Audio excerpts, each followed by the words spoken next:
A maioria dos animais vive apenas o suficiente para ter filhos e criá-los. No entanto, os filhos de Bud e Viola têm seus próprios filhos. Você está gorda. Uma vez que somos capazes de viver o suficiente para nos tornarmos avós, como isso afeta os nossos corpos? Algo especial acontece às mulheres quando ficam mais idosas. É a menopausa. E isso é praticamente único no reino animal. Para as mulheres, isso marca o final dos seus anos férteis e tem algo de misterioso. Com frequência, os homens podem produzir espermatozoides férteis por toda a vida. Teoricamente, aos 100 anos, um homem ainda é capaz de procriar. Mas, definitivamente, isso não se aplica à mulher. Quando nasce, ela tem cerca de 2 milhões de óvulos em seus ovários. Na puberdade, eles começam a ser liberados, um a cada mês. Isso deveria ser o suficiente para durar uma vida inteira ou mais, mas não é. A maioria dos óvulos morre. Por volta dos 50 anos, o corpo para de liberá-los de uma vez. Alguns cientistas acreditam que a menopausa permite a um casal aproveitar a longa vida, tornando-os avós eficientes. Eu nunca imaginei. Continuar a dar à luz com um corpo envelhecido seria perigoso, tanto para a mãe quanto para o bebê. Para o casal mais velho, é muito melhor parar de ter os seus próprios filhos e, em vez disso, concentrar-se em passar os seus conhecimentos para os netos. Afinal de contas, eles estão carregando os mesmos genes. Assim, de certa maneira, a menopausa nos ajuda a aproveitar ao máximo os nossos últimos anos. Os seres humanos são quase que únicos nisso, mas não exatamente. Há um outro animal cujas fêmeas têm menopausa: as baleias piloto. Como acontece, as baleias fêmeas mais velhas passam muitos anos cuidando dos filhotes de seus filhotes, sendo de fato avós. À sua moda, passam adiante a sabedoria dos seus anos. Pois essa é a habilidade, a bênção, a obrigação e a prerrogativa da idade. O aprendizado acumulado por décadas. As histórias contadas ao longo dos séculos. Esta é a preciosa dádiva de memória e compartilhamos com aqueles que nos sucedem. Mas onde exatamente se encontra toda essa memória? Há uma parte do cérebro que armazena as memórias. À medida que certos pensamentos são relembrados diversas vezes, são passados para o córtex, que é a área preguiada que reveste a parte frontal do cérebro. É aí que se localiza a nossa memória de longo prazo. Ainda não está muito claro como essas lembranças persistem, mas a melhor explicação é que a memória é compartilhada por muitos neurônios diferentes. Com o passar do tempo, as conexões ramificadas entre os neurônios são fortalecidas. É por isso que nos lembramos da nossa família, dos amigos e dos acontecimentos mais importantes de nossas vidas. Estima-se que, em média, uma pessoa consiga armazenar 1 milhão de itens diferentes no cérebro.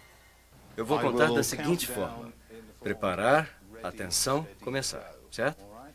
Umas poucas pessoas têm habilidades de memória muito além do comum, e muitas das melhores estão aqui, reunidas na 13ª Olimpíada da Mente, em Londres.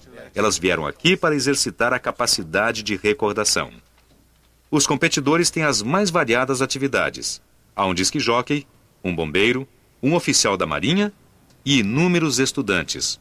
O que todos têm em comum é a impressionante capacidade de memorizar milhares de números.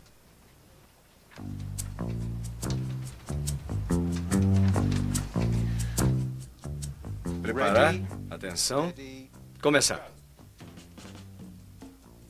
Este homem ganhou o campeonato de memória 4 vezes.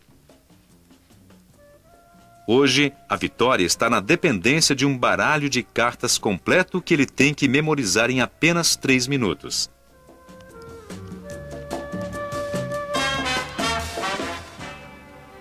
Seu nome é Dominic O'Brien. Como ele faz isso? Parem a memorização. Parem. Durante 3 anos, o Instituto Nacional de Saúde dos Estados Unidos estudou essas pessoas para descobrir se havia algo de diferente com seus cérebros. Conclusão: eles são perfeitamente normais.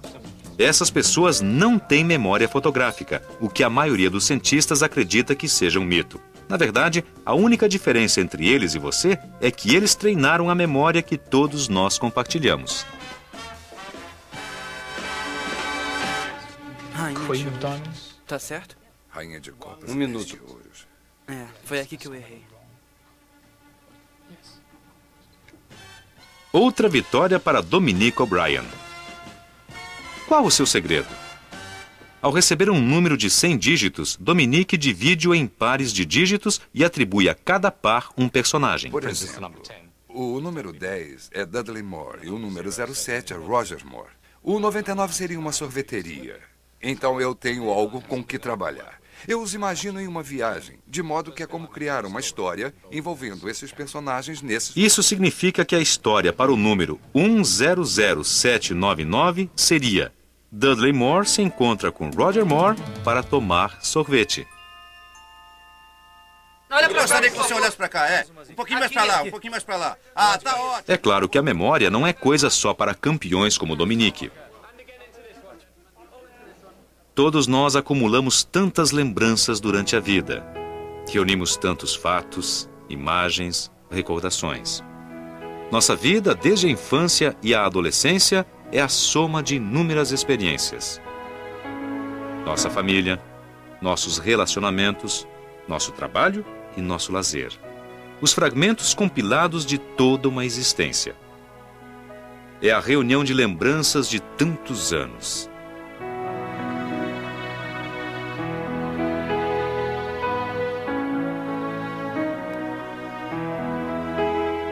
Mas elas estão todas envolvidas por um grande mistério. Passamos pela vida praticamente sem considerar o nosso destino final.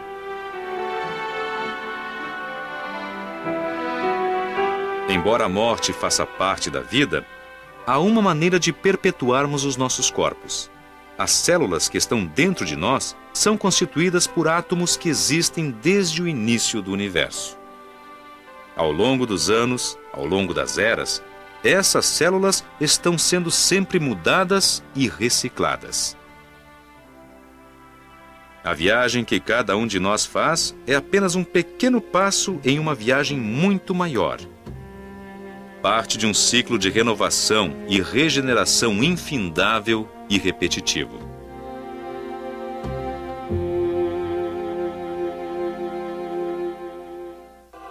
Pode ser que nunca venhamos a saber como é exatamente o outro lado da vida, mas algumas pessoas estiveram muito próximo, apenas para retornar e nos contar a história. As experiências dessas pessoas com a proximidade da morte fornecem alguns aspectos intrigantes a respeito do cérebro. Eu percebi que estava dentro de um túnel e havia luz no final. Viajávamos a alta velocidade e por uma longa distância dentro de um túnel. E todo o passado, presente e futuro estavam contidos naquele brilho.